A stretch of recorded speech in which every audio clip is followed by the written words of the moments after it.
Two, one. Hey guys, welcome to my channel, Down and Dirty Yogi.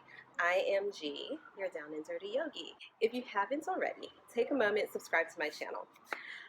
So I thought I would come on and talk a little bit about how appreciative I am to be raising my boys abroad. I have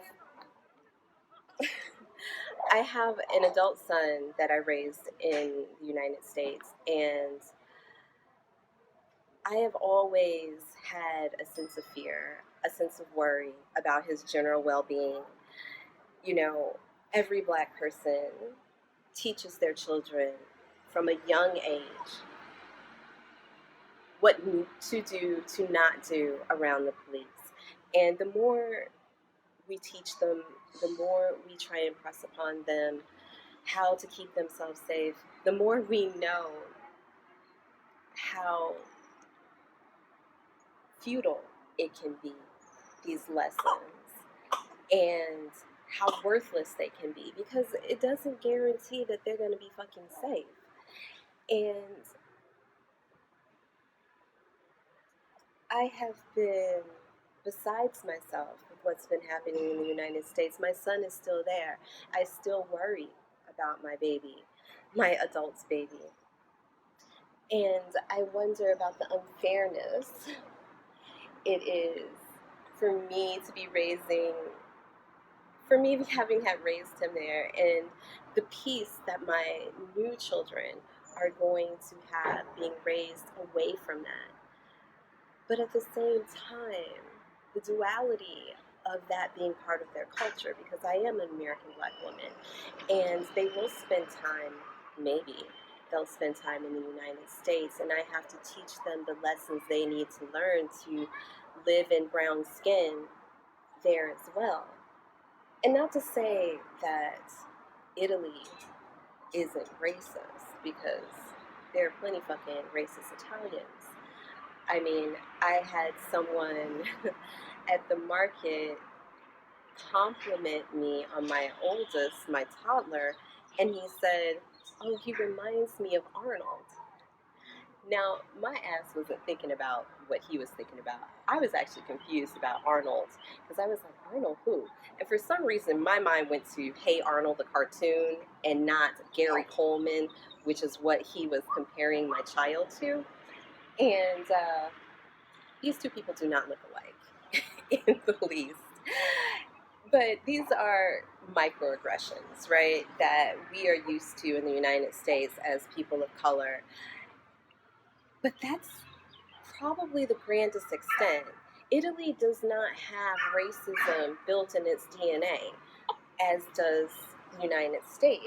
And one of the challenges that I see is teaching my children, the duality in their cultures, trying to explain to them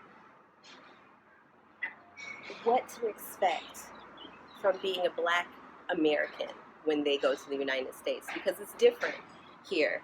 The thing is, I know, regardless of what somebody might say to them about the color of their skin, what someone might say to them about the texture of their hair here in Italy, they're going to come home, okay?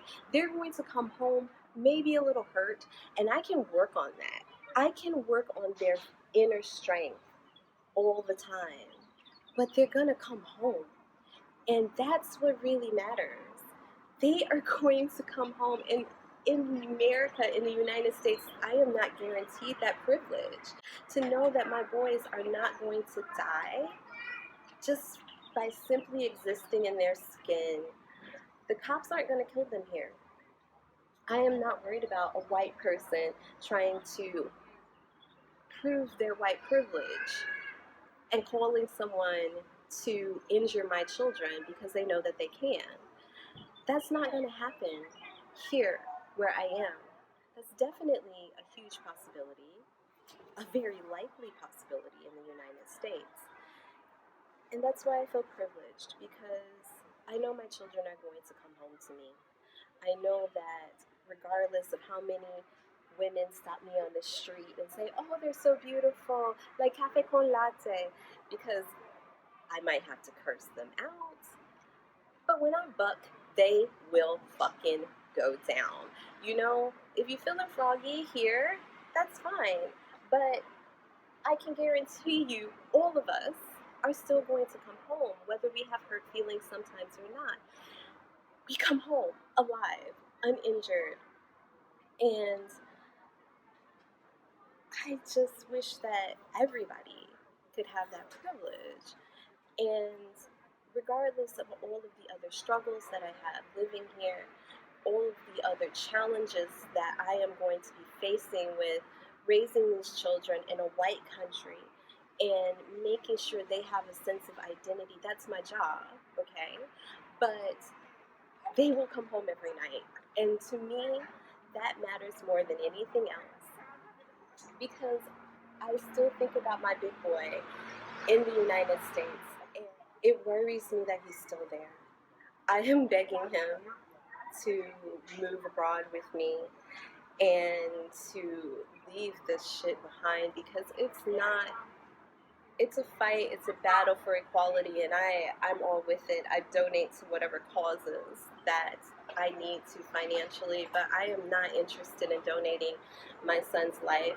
I don't want a hashtag to cry over. So I just wanted to say I appreciate this privilege, these moments, to be able to raise my boys away from what's happening in the United States. And I wish everyone a privilege of freedom and sense of self and sense of being and peace. So until next time, I just want to send peace out into the world. And I will be meditating for that. And I'm going to also be posting some regular meditations for peace, for well-being, and for hope. So that's all I want to say for now. Ciao.